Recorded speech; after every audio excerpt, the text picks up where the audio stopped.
I planned the entire family trip with care, thinking it might finally bring us closer again. But that morning, as I wiped down my kitchen counter, my phone lit up with a message that froze me in place. "My mother-in-law will take your place." Those were the first words that bent my knees before I even had time to breathe. "My name is Marin Alders. I am 63. The message came from my daughter, Lily. She did not soften it, did not add an explanation, not even a hesitant emoji the way she used to when she was little and afraid she had disappointed me. It was just that single line, sharp and final, as if she had rehearsed it. I stared at the screen so long the letters began to blur. And for a moment I could not tell whether the sting in my eyes came from confusion or from the weight of finally seeing in plain writing how far I had been pushed out of her life. I typed one word back, understood, but my hands trembled so violently I had to place the phone on the counter just to steady myself. The trip had been my idea. 2 weeks earlier, I had sat at my dining table comparing resort options near Hilton Head Island.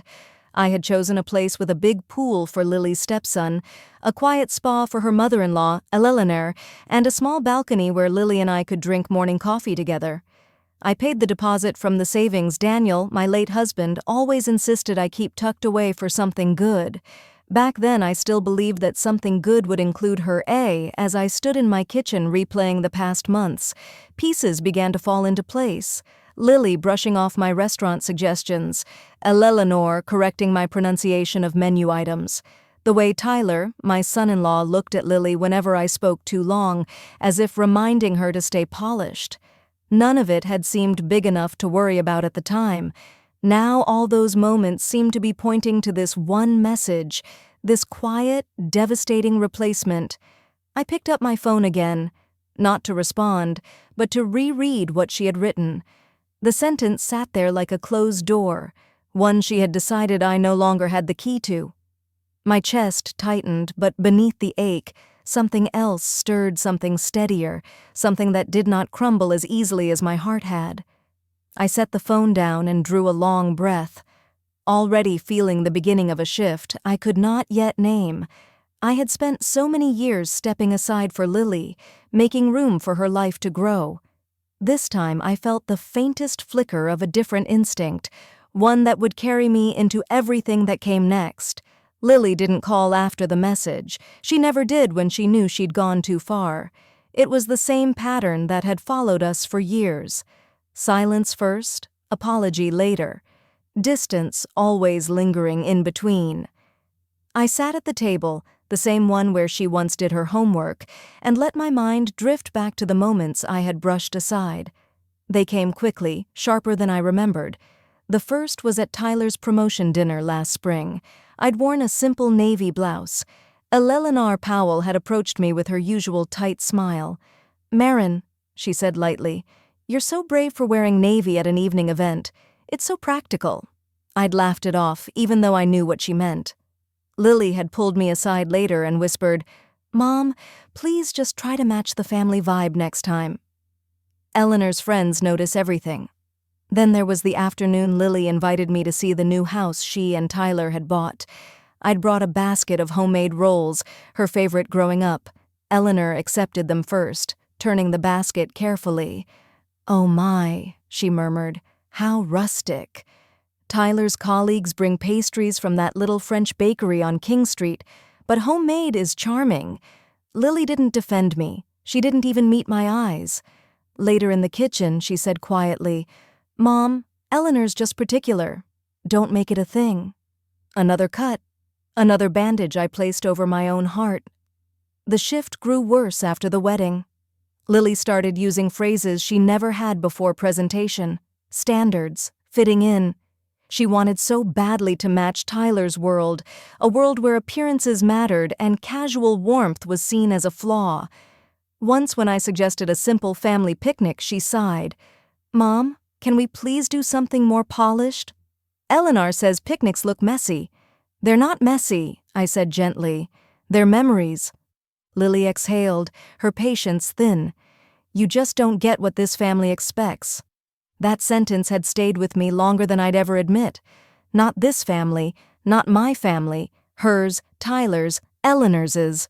One day blended into the next, each with its own quiet wound, tiny, almost invisible, until Lily's message finally exposed what all those moments had been building toward. 2 weeks before that message, I had sat at my dining table with a notebook, a calculator, and the quiet hope that this trip might fix what I couldn't seem to reach with words. Lily had sounded tired on the phone that day. "Mom, things have..." And on the phone that day, "Mom, things have been stressful. Tyler's working late. Eleanor's been helping a lot." I'd swallowed that last part. "Then let me plan something for all of us. A break. A real one." She didn't sound excited, but she didn't say no. "Just don't make it too simple," she'd said softly. "You know how things are now."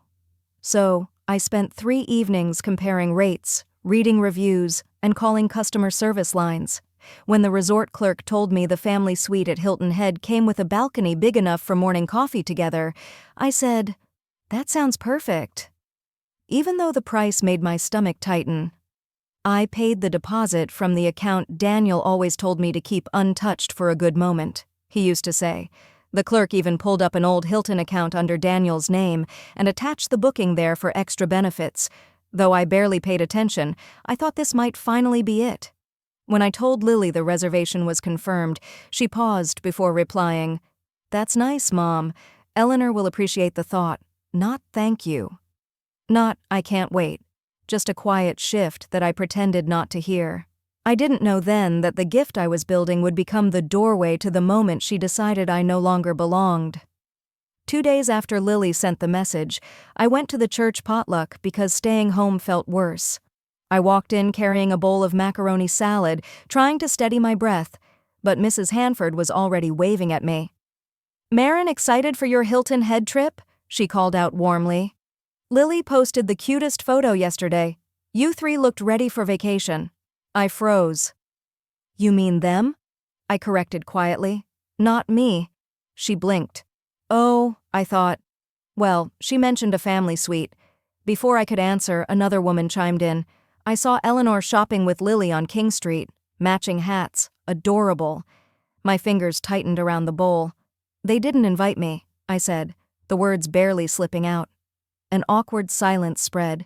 People looked away. Someone cleared their throat. No one knew what to do with a mother who'd been dismissed.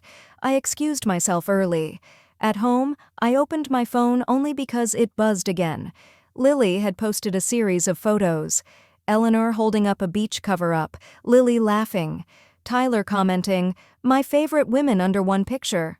Eleanor had written, "Can't wait for our little getaway." Sweet girl, our little getaway. A phrase meant to sound tender. To me, it felt like a door clicking shut. I called Lily. She didn't pick up. A minute later, she texted, "Busy, mom packing." I typed back, "I understand." It was the truth. I finally did. Silence had always been my way of keeping peace, of avoiding scenes, of giving Lily spacely. But as I set my phone down, the quiet felt different, like something being taken from me instead of something I offered.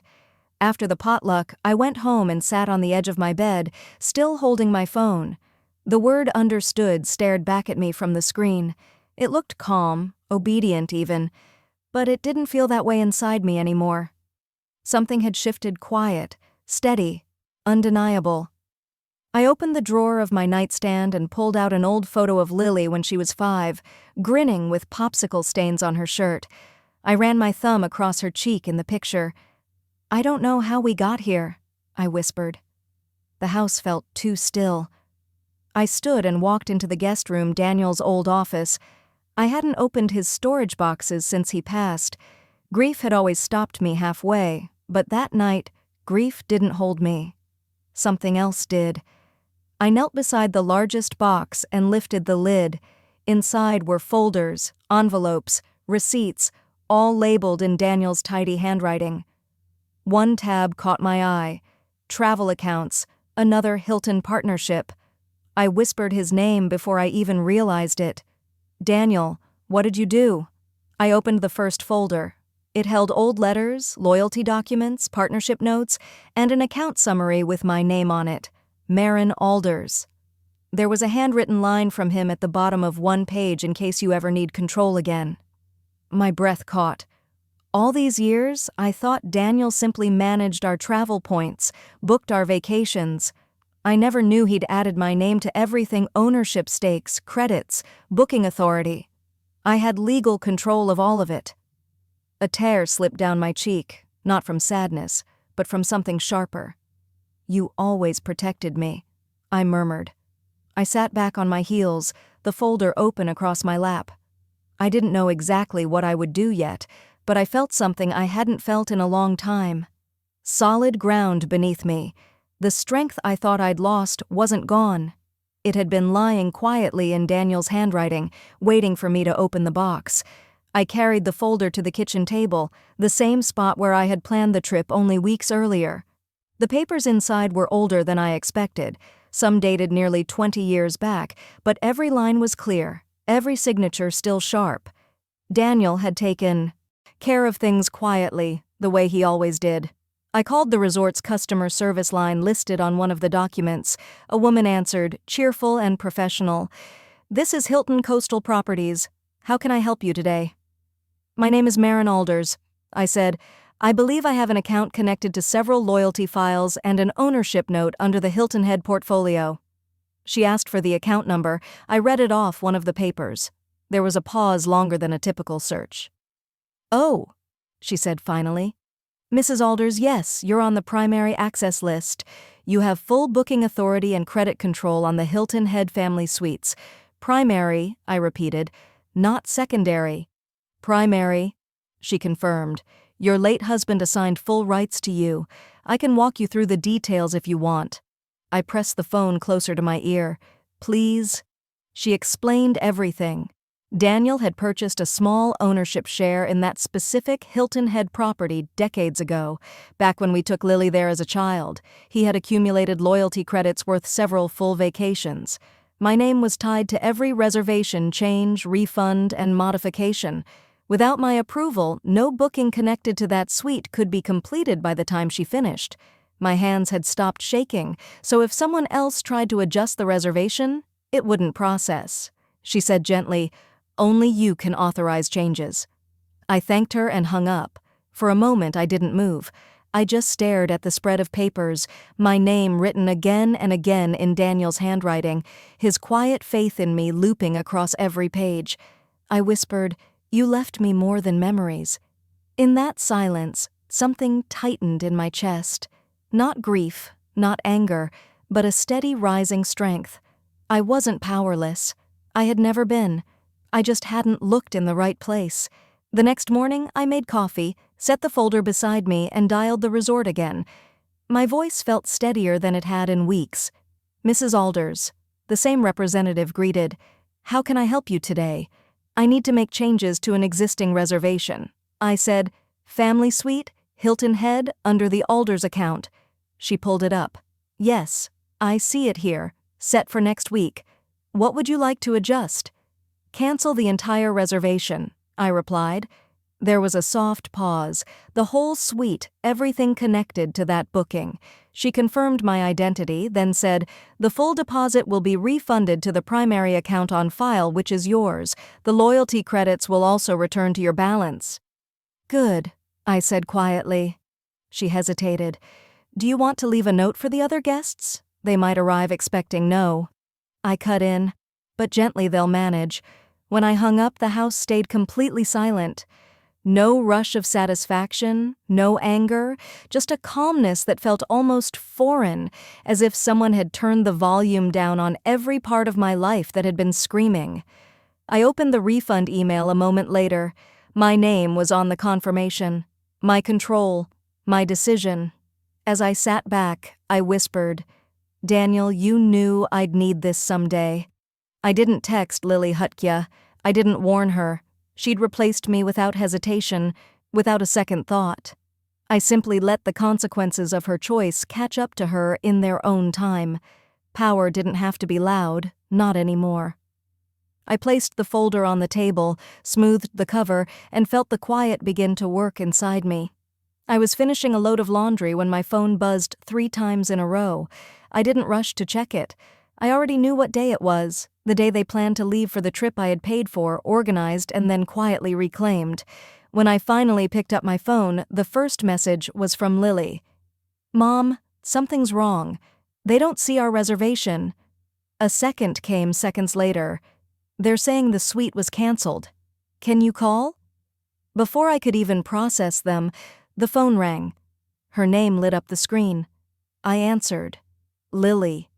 Her voice came out tight and high. "Mom, they're telling us at the front desk that we don't have a room. They said the booking was canceled by whoever has primary access on the account. Do you know who that is?"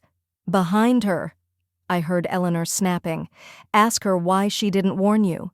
"This is humiliating, Lily." Then Tyler's voice calmed down. "There must be a mistake. Just tell your mother to fix it." Lily tried to steady herself. "Mom, please, they're saying only you can authorize anything. Did something happen?" I sat down at the kitchen table. "Nothing happened. I said I made a decision." "What decision?" she demanded. "I canceled the trip."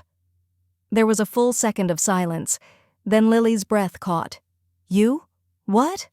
"Why would you, Mom? You should have told me we're standing here with bags and tickets." And her voice cracked. "Eleanor is furious." From the background came Eleanor's sharp whisper, loud enough for me to hear clearly. "I knew she'd ruin this. I told you she wasn't dependable." That word, dependable, washed over me different. "Lie, now." I spoke evenly. The reservation was mine. The refund came back to the account Daniel left in my name. I simply exercised the rights I had. "Mom, we can't get another room on such short notice," Lily said. Panic was fully in her voice now. "The place is booked. We're stuck." I closed my eyes, letting her words settle. For the first time in a long while, my daughter, who had replaced me without hesitation, couldn't move forward without me. Lily's breathing came fast through the phone. "Mom, please just call them back. Fix this. We look ridiculous standing here." I rested my forearm on the table. "I'm not fixing it." "What do you mean you're not?" she cried. "We can't stay here all day. Tyler's already upset, and Eleanor keeps saying you're doing this out of spite." "I'm not acting out of spite," I said. "I'm acting out of understanding." "Understanding what?" Her voice cracked again. "That you replaced me?" I answered quietly. "You plan to go on a trip I arranged with a woman who spent years making sure you're embarrassed of me. And you didn't think twice." I heard a soft whimper, then a shaky. "Mom, I didn't mean I know you didn't think it would hurt me." I interrupted gently. "That's the problem. Lily, you stopped considering me at all." There was muffled arguing in the background, Tyler trying to calm Eleanor insisting I had sabotaged them. Lily spoke again. "Broken. I just wanted things to be easy. Eleanor always expects everything perfect. I didn't want to disappoint anyone." "You disappointed me," I said, not unkindly, and I let it happen for too long. Silence, then a sob. "Mom, please don't hang up. I don't know what to do." I closed my eyes. For years, I had stepped aside so she could feel comfortable. I had lowered myself so she wouldn't feel embarrassed. I had allowed Eleanor to take space that belonged to me. Not anymore. "I canceled the trip," I said softly, "and I don't regret it." Lily swallowed hard. "So what happens now?" I breathed in. "Now, this is only the beginning of me choosing myself." She didn't speak again. She just cried, a sound I felt deep in my chest, but I didn't take the words back. Lily showed up at my door 2 days after the airport disaster. She didn't text first. She just stood there, eyes red, hands clenched at her sides like she wasn't sure she deserved to knock. "Mom," she whispered, "can I come in?" I stepped aside. She walked to the kitchen table, the same place I had canceled the trip, and sat down slowly like every movement carried weight. "I'm sorry," she said. "I don't know how I let things get this far." I sat across from her. "Tell me what you're sorry for." Her chin trembled. For choosing the easy path, for letting Eleanor's standards become my own, for treating you like someone I needed to hide instead of someone I needed to honor. I didn't rush to comfort her. Not this time, she wiped her eyes. I don't want to lose you. You won't, I said gently. But things won't go back to how they were. I won't shrink to fit your world anymore. She nodded, shoulders slumping in relief and fear at the same time. I'll do better. I promise. I know you will, I said, and I'll protect my space. That's part of being your mother, too. For the first time in a long while, we sat in a silence that didn't hurt. Later that week, I booked a small trip to Asheville with the refunded money 3 nights. Nothing extravagant, just a place where I could breathe and decide who I wanted to be next. The morning I left, I texted Lily my itinerary. She replied instantly, "I'm proud of you, Mom." And for once, I believed her. If you felt this story, you can share where you're watching from and pass it on to someone who needs to hear.